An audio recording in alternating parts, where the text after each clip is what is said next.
इस बीच दुनिया भर की जनसंख्या पर तैयार संयुक्त राष्ट्र की रिपोर्ट में कहा गया है कि 2062 में भारत की जनसंख्या पीक पर पहुंच जाएगी। 2062 में भारत की जनसंख्या 170.1 करोड़ होने का अनुमान लगाया गया है और यह भी कहा गया कि उसके बाद भारत की जनसंख्या में गिरावट आना शुरू हो जाएगी। रिपोर्ट में यह भी बताया गया है कि 2054 तक अमेरिका को पछाड़ करके पाकिस्तान दुनिया का तीसरा सबसे ज़्यादा आबादी वाला देश बन जाएगा। सर, जनसंख्या के इस गणित को अर्थव्यवस्था के लिहाज से, अर्थव्यवस्था के चश्मे से किस तरीके से देखा जाए? विपुल जी, जो लोग मनी नाइन से नियमित जुड़े हुए उन्हें पता है कि हम जो यूनाइटेड नेशंस की रिपोर्ट में आज बात आई है, इससे हम लगभग एक साल पहले विस्तार से भारत के डेमोग्राफिक डिविडेंड पर विस्तार से बता चुके हैं। उसका लिंक भी उपलब्ध है, आप देखकर समझ सकते हैं कि भारत की आबादी की दिशा किस तरफ है और किस तरफ हम जा रहे हैं। और इसके साथ हमने विस्तार से ये भी बताया था कि इसके आर्थिक असर क्या होने वाले हैं।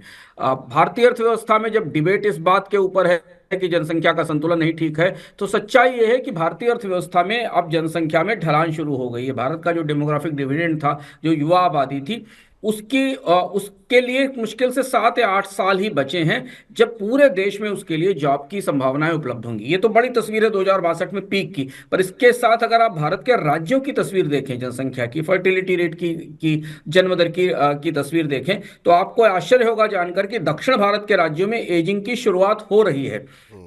भारत के कुछ हिस्सों में, पंजाब और हिमाचल के हिस्सों में एजिंग की शुरुआत हो चुकी है और दक्षिण भारत के राज्यों में एजिंग की शुरुआत होने वाली है। तो अगले एक दशक के अंदर दक्षिण भारत में बुढ़ापा या ग्रेइंग पहले आएगी, वहां लेबर की शॉर्टेज होगी और सबसे लास्ट में आकर उत्तर प्रदेश और बिहार में एजिंग आएगी। और इसलिए जब पीक होने की बात कही जा रही है, तो पीक होने का मतलब वो राज्य जहां सबसे ज्यादा आबादी है, और वहां पर अभी पीक आने में थोड़ा सा समय लगेगा। लेकिन अगर आप भारत में जन्म दर देखें, फर्टिलिटी रेट देखें, तो यूरोप के बराबर आ चुकी है। तो भारत की जनसंख्या की डिबेट ये नहीं है कि जनसंख्या बढ़ रही है, भारत की जनसंख्या की बहस है कि जनसंख्या घट रही है, बूढ़ी हो रही है। और भारत की एक बहुत बड़ी आबादी अगले एक दशक में, 15 साल में, बगैर किसी सामाजिक सुरक्षा के बुढ़ापे की तरफ चली जाएगी, जिनके पास ना कोई पेंशन होगा, ना कोई सामाजिक सुविधाएं होंगी, और ये ज्यादा बड़ी चुनौती है। तो अब भारत दो चुनौतियों के बीच में, एक तरफ युवा आबादी है जिसको रोजगार चाहिए, और एक तरफ बूढ़ी होती आबादी है जिसे भविष्य की सुरक्षा चाहिए। इसलिए भारत की आर्थिक चुनौतियां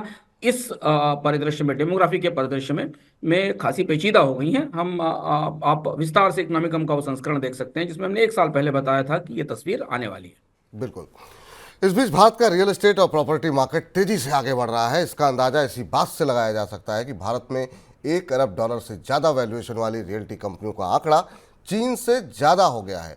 हुरुन रिसर्च इंस्टीट्यूट की रिपोर्ट के मुताबिक भारत में $1 अरब या इससे ज़्यादा वैल्यूएशन वाली कंपनियों का आंकड़ा अब 37 तक पहुंच गया है।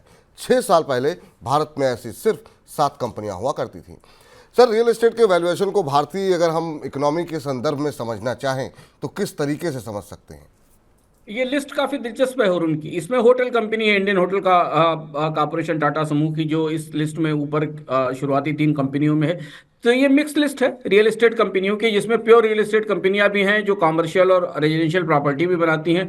इसमें होटल कंपनियां भी हैं जिनकी रियल एस्टेट की अपनी एक वैल्यूएशन, और इसके अलावा देश की प्रमुख सभी कंपनियां, डीएलएफ, अडानी, गोदरेज प्रॉपर्टीज, ये सब इसमें शामिल हैं। भारत के रियल एस्टेट बाजार में अगर आप उनकी एसेट्स की दृष्टि से देखें, क्योंकि रियल एस्टेट कंपनियों के पास ह्यूज एसेट्स हैं भारत में, उनका काम ही रियल एस्टेट का है, तो उनके वैल्यूएशन काफी बड़े दिखाई दे रहे हैं। लेकिन अगर इसे आप भारत के बाजार में हाउसिंग मार्केट के नजरिए से देखें, तो आपको दिखाई देगा कि अभी भी एक बहुत बड़ा हिस्सा, ऑलमोस्ट भारत की 50-60% आबादी सस्ती हाउसिंग के इंतजार में है।